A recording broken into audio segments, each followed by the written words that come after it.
ఓం వసుదేవసుతం దేవం కంసచాణూరమర్దనం దేవకీ పరమానందం కృష్ణం వందే జగద్గురుం. శ్రీకృష్ణం వందే జగద్గురుం. శ్రీ రాధాకృష్ణాభ్యాం నమ. అర్జునం వందే జగదేక వీరం. మన గురుదేవులైనటువంటి గోపాలరెడ్డి గారు, అలాగే వేణు గారు, మరి మీకు వారు అందరూ కూడా పొదరిల్లు, గుడిగంటలు, అలాగే ప్రస్తుతం తీస్తున్నటువంటి మళ్ళీ సీరియల్లో మీకు అందరికీ కూడా సుపరిచితులే. అలాగే మన ఛానల్ నడుపుతున్నటువంటి చంద్రమౌళి గారు, మరి దత్తాత్రేయ గారు, వీరందరూ కూడా మీ అందరికీ కూడా ఉగాది పరాభవనామ సంవత్సర శుభాకాంక్షలు తెలియజేస్తున్నారు. మరి వారందరి తరపున, మరి నా తరపున మీ అందరికీ కూడా ఉగాది శుభాకాంక్షలు తెలియజేస్తూ, నరఘోష అనేటటువంటిది ఎంతవరకు మన జీవితాల్లో ప్రభావితం చేస్తుంది అనేటటువంటిది మనం చూద్దాం. ఒక ఫిజిక్స్లో మరి ఒక ప్రొఫెసర్గా మనం నరఘోషలు, ఈ యొక్క నరదిష్టులు, చేతబళ్ళు అనేటటువంటి వాటిని మనం ప్రోత్సహించాం. అయినప్పటికీ కూడా ఆధ్యాత్మికంగా, అలాగే పురాణాల్లో, మరి రామాయణంలో ముఖ్యంగా వీటి యొక్క ప్రస్తావన ఉంది. మైరావణుడు, ఈ యొక్క రావణాసురుడి యొక్క సోదరుడు, రామలక్ష్మణులు ఇద్దరిని తీసుకుపోయి పాతాళ లోకంలో చిన్న బొమ్మలుగా చేసి మరి వాళ్ళని బంధించి వాళ్ళిద్దరినీ కూడా పాతాళ లోకంలో నిర్బంధిస్తాడు. తర్వాత ఆంజనేయ స్వామి వారు వెళ్ళి మైరావణుని వధించి తన కొడుకైనటువంటి మకరధ్వజుడు సహాయంతో ద్వారకలో మనకి గుజరాత్లో ఉంది. మరి అక్కడి నుంచి ఇద్దరు పాతాళ లోకానికి వెళ్తాడు స్వామివారు. అది బెర్ముడా ట్రయాంగల్ అనేటటువంటిది మీరు విన్నారు. అట్లాంటిక్ మహాసముద్రంలో ఉంటుంది. ఫ్లోరిడా తర్వాత ఈ యొక్క బెర్ముడా అనేటటువంటి ఈ యొక్క అట్లాంటిక్ మహాసముద్రంలో ఆ దేశాల మధ్యలో అత్యంత గురుత్వాకర్షణ శక్తి ఉన్నటువంటి ప్రాంతం అది. అక్కడికి ఏ ఓడలైతే వెళ్తాయో మరి వార్షిప్స్ అవన్నీ కూడా అదృశ్యమైపోతాయి.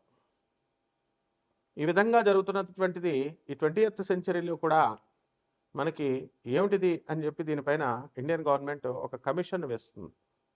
ఇదేమిటో ఒక ఆశ్చర్యకరమైనటువంటి సంఘటన. వెళ్ళిన షిప్పులు మాయమైపోతున్నాయి. అసలు దాని గురించి మళ్ళీ పరిశోధన చేయడానికి వెళ్ళిన షిప్ కూడా తిరిగి రాలేదు. వాట్ ఈస్ దిస్ అని చెప్పినప్పుడు ఆ ప్రాంతం మీద జరిగినటువంటి రీసెర్చ్లో ఏం తెలిసిందంటే, అక్కడ గురుత్వాకర్షణ శక్తి చాలా అధికంగా ఉంటుంది. అక్కడ మ్యాగ్నెటిక్ నార్త్ పోల్ను చూపించదు కంపాస్, ఒరిజినల్ నార్త్ పోల్ను చూపిస్తుంది. వేవ్స్ కూడా ఎలా ఉంటాయంటే భయంకరంగా ఉంటాయి. సో అక్కడ వెళ్ళినటువంటి ఈ యొక్క వార్షిప్స్కి మనకి ఆ మాయమైపోవడం, ఇలాంటి సంఘటనలు అన్నీ కూడా చూసినాయి. ఇది మిస్టిక్గా, ఆశ్చర్యకరంగా మరి ఏమిటి అనేటటువంటి దాని మీద ఇంతవరకు కూడా క్లారిటీ లేదు. సైంటిఫిక్గా అన్నీ ప్రూవ్ కావు. కాబట్టి ఈ యొక్క నరఘోష అనేటటువంటిది మనకి హీరో సుమన్ గారిని మనం తీసుకున్నప్పుడు ఆయన చాలా మేధావి, చాలా మంచివారు. మరి నేను ఒక మహోగ్ర తారగా ఎదిగిపోతున్న రోజుల్లో నా పైన చేతబడి చేయించారు అని చెప్పి ఆయన తన సొంత ఇంటర్వ్యూలో ఆయన స్వయంగా చెప్పడం జరిగింది. అటువంటి మహామేధావి చెప్పినటువంటి ఆయన యొక్క మన ఇంటర్వ్యూని మనం కొట్టి పారేయలేము. మరి దీని అంతటికీ ఏమిటి అంటే నరఘోష, నరదృష్టి. వీళ్ళు ఎక్కడుంటారా నాయన అంటే మన బంధువుల్లో, మన మిత్రుల్లో, మన పక్కన ఉన్నటువంటి వాళ్ళే కాంపిటీటర్స్గా, రైవల్స్గా తీసుకుంటారు, దిష్టి పెడతారు అని ఉంటుంది. దీన్ని అదునుగా తీసుకొని పూనకాలు వచ్చేవాళ్ళు, అంజనం వేస్తామనేటటువంటి వాళ్ళు, పురోహితులు, మంత్రగాళ్ళు, ఇలా కపట బ్రాహ్మణ, కపట జ్యోతిష్కళ, కపట మంత్రగాళ్ళంతా కూడా ఏమని చెప్తారంటే మీ బంధువుల్లోనే ఉన్నారు, మేము పేర్లు చెప్పాం, ఇట్లా ఏదో చెప్తూ ఉంటారు. సో బంధువుల మధ్య గొడవ పెట్టడమా, ఇవన్నీ కూడా పేర్లు చెప్పడం వల్ల, వెల్లడించడం వల్ల. ఇవన్నీ పక్కన పెడితే నరదృష్టి అనేటటువంటి వినాయకుల వారి యొక్క ఫోటోలు వస్తున్నాయి, అందరూ ఇంటి ముందు తట్టుకుంటారు. మరి మన గురుగారు అయినటువంటి శ్రీమాన్ నండూరి శ్రీనివాసరావు గారు కూడా ఆయన ఒక సాఫ్ట్వేర్ ఇంజనీర్గా ఉండి మరి శ్రీ వైష్ణవులై మరి సాక్షాత్తు మా గురుగారు అయినటువంటి ఇకిరాల వేదవ్యాస్ గారికి బంధువులై వారు కూడా ఈ యొక్క నరఘోష, నరదృష్టి వల్ల మనందరం కూడా దాని ఎఫెక్ట్ ఉంటుంది అని చెప్పి వారి యొక్క వీడియోల్లో చెప్పడం జరిగింది. ఇవన్నీ ప్రాక్టికల్ విషయాలు. ఇక మనం విషయానికి వచ్చినట్లయితే, ఇప్పుడు ఒక మనిషి ఒక కుటుంబంలో, నిరుపేద కుటుంబంలో నలుగురు దాయాదులు పెరుగుతారు. ఒక వ్యక్తి తన సొంత ఆలోచనల వల్ల కానీ, తన సొంత ప్రతిభతో కానీ, కుంభరాశి, ఈ కుంభరాశి వారికి దాసరి నారాయణరావు గారు పుట్టారండి. ఇందులో లావుగా ఉన్న వాళ్ళంతా కూడా ఈ కుంభరాశిలోకి వచ్చేస్తారు. వీళ్ళంతా అదృష్టవంతులే లేరు. మరి ధనస్థానంలో ఉన్నటువంటి గురుడు, ధనకారకుడు గురుడు, ధనస్థానము గురుడు, లాభాధిపతి గురుడు, ఈ విధంగా అయితే వీళ్ళందరికీ కూడా నరఘోష తగలదండి అంటే నరఘోష తగులుతుంది. మరి ఈ యొక్క కుంభరాశి వారికి గురుడు 5వ ఇంట్లో ఉన్నాడు కాబట్టి సంతానం లేనటువంటి వాళ్ళందరికీ కూడా సంతానం కలుగుతుంది. 2 జూన్ 2026 సంవత్సరం వరకు కూడా వద్దంటే సంతానం, అసలే ఉద్యోగాలు లేక ఏడుస్తుంటే జనాలు ఎక్కువైపోయారు. కాంపిటీషన్ విపరీతంగా ఉంది. కాలేజీల్లో సీట్లు తక్కువ, జనాభాలు ఎక్కువ, ప్రతి వృత్తిలోనూ కాంపిటీషన్. మరి ఈ టైంలో మన గౌరవనీయమైనటువంటి ఆంధ్రప్రదేశ్ ముఖ్యమంత్రి వర్యులు, మా గురుదేవులు అయినటువంటి చంద్రబాబు నాయుడు గారు, ఇంకా కనండి మూడో పిల్లలు కనండి 25,000 ఇస్తాం, ఆంధ్రప్రదేశ్ పాలసీ, గవర్నమెంట్ పాలసీ అంటే ఆయన మంచి ఉద్దేశంతో చెప్పారు, జనాభాలను పెంచాలి. మరి అయితే ఇక్కడ కాంపిటీషన్ ఏమైపోద్దండి? సో ఈ రకంగా మనకి ప్రతి చోట కూడా ప్లస్ మైనస్ ఉంటుంది. 25,000 ఇస్తానంటున్నారు.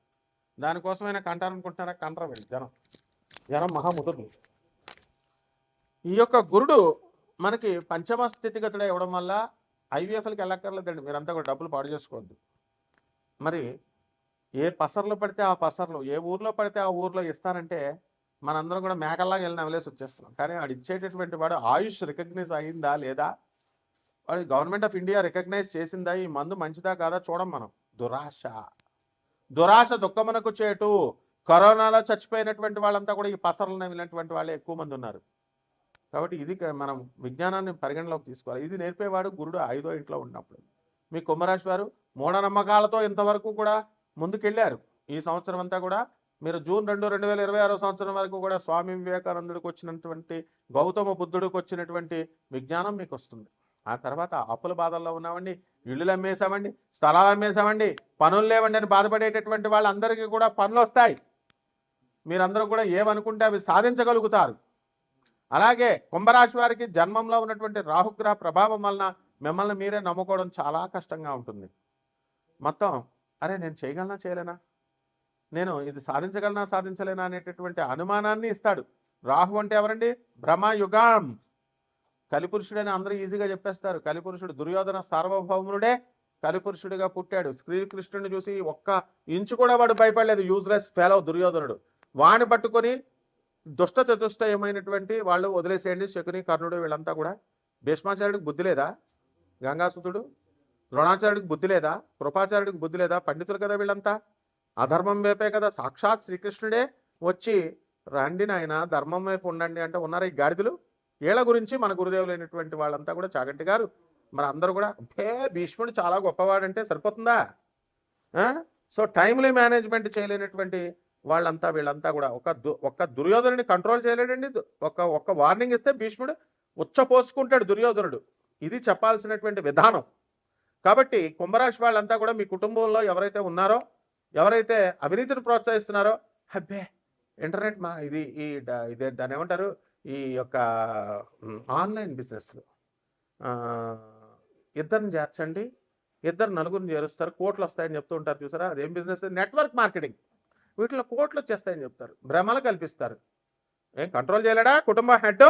ఒక తండ్రి కంట్రోల్ చేయలేడా కొడుకుని? Useless fellow, what is all this non sense అని కొడుకుని కంట్రోల్ చేస్తే తిండి పెట్టడు ముసలుడు అయిన తర్వాత. సో ఇటువంటి అప్లికేషన్స్తో వెళ్ళేటటువంటి వాళ్ళందరూ కూడా భీష్ముళ్ళు అనమాట. సో కుంభరాశి వాళ్ళకి మీకు అందరికీ కూడా బ్రహ్మాండంగా ఉంది. You control your children. ఏం భయం అక్కర్లేదు, శ్రీకృష్ణుడు ఉన్నాడు మీకు అందరికీ కూడా. ఎవరికి ఫోర్స్ఫుల్గా ఉండండి and be impartial and live on the path of dharma. ఈ విధంగా చేసుకున్నప్పుడు మనకి కుంభరాశి వాళ్ళు అన్ని వ్యాపారాలు బాగా చేస్తారు, బ్రహ్మాండంగా ఉంటుంది. పరిహారాలు వచ్చేసరికి కుంభరాశి వారికి ఏలినాట్స్ అని పీడిస్తుంది. మీరు ఎంత మంచి మీ బంధువులకు చేసినా సరే మీకు అంత మీరు ఆశించినటువంటి ఫలితం రాదు. కాబట్టి మీరు అసలు ఫలితాన్ని ఆశించొద్దు, పేరు ప్రతిష్టలను ఆశించొద్దు.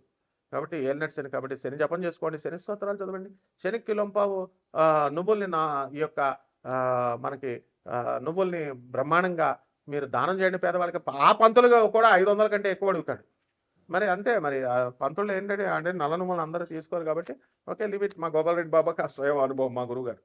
కాబట్టి ఈ రకంగా రావి చెట్టు చుట్టూ ప్రదక్షిణాలు చేయండి, నీళ్లు పోయండి, ఫస్ట్ ఓం శనేశ్వరాయ నమః జపం చేసుకోండి, బ్రహ్మాండంగా ఉంటుంది ఈ పరాభవన సంవత్సరం. శుభమస్తు.